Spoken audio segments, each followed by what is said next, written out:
નમસ્કાર, સમાચારો સાથે હું છું જયેશ। એજન્ડા એટ 9 માં આજે સૌપ્રથમ વાત કરીશું અમિત શાહના ગુજરાત પ્રવાસની। આખરી ગુજરાત પ્રવાસે અમિત શાહ છે અને તેમના મહત્વપૂર્ણ કાર્યક્રમો પણ આયોજિત કરવામાં આવ્યા છે। મોડી સાંજે ગુજરાત પહોંચશે અમિત શાહ અને ₹651 કરોડના વિવિધ વિકાસ કાર્યોનું લોકાર્પણ અને ખાતમુહૂર્ત શાહના હસ્તે થવાનું છે।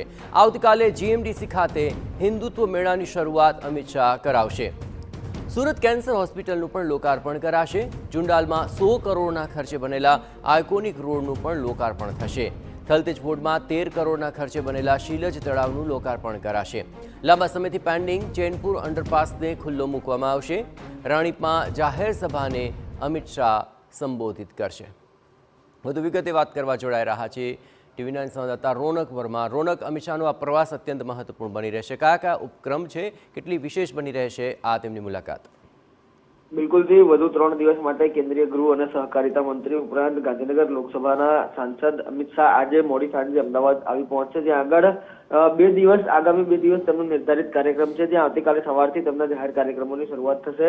અમદાવાદના જીએમડીસી મેદાન પર આયોજિત હિન્દુ આધ્યાત્મક મેળાની શરૂઆત છે તેમના હસ્તે કરવામાં આવશે અને ત્યારબાદ સુરત તેઓ પહોંચશે, જ્યાં આગળ કેન્સર હોસ્પિટલનું જે લોકાર્પણ છે તેઓ દ્વારા કરવામાં આવશે। આ ઉપરાંત પરત તેઓ અમદાવાદ આવશે અને અમદાવાદમાં ગાંધીનગર લોકસભા મત વિસ્તારમાં આવતા જુદા જુદા જે વિસ્તારો છે, જેમાં સાબરમતી અને રાણીપ સહિતના જે વિસ્તારો છે તેમાં જાહેર કાર્યક્રમો છે તેમાં તેઓ ભાગ લેશે।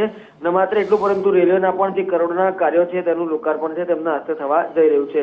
મહત્વની વાત એ પણ છે કે લાંબા સમયથી અટકેલું જે ચેનપુર સહિતનું જે ગરનાળું છે તેના કામ છે તે પણ પૂર્ણ થયા છે અને તેમનું પણ લોકાર્પણ છે તે અમિત શાહના હસ્તે કરવામાં આવશે। તો બીજી તરફ એએમસીના રાણીપ વોર્ડના પ્રબોધ રાવળ બ્રિજથી કાળી ગરનાળા સુધીનું જે બોક્સ ડ્રેન કરવાના કાર્યનું ખાતમુહૂર્ત છે તે પણ કરવામાં આવશે।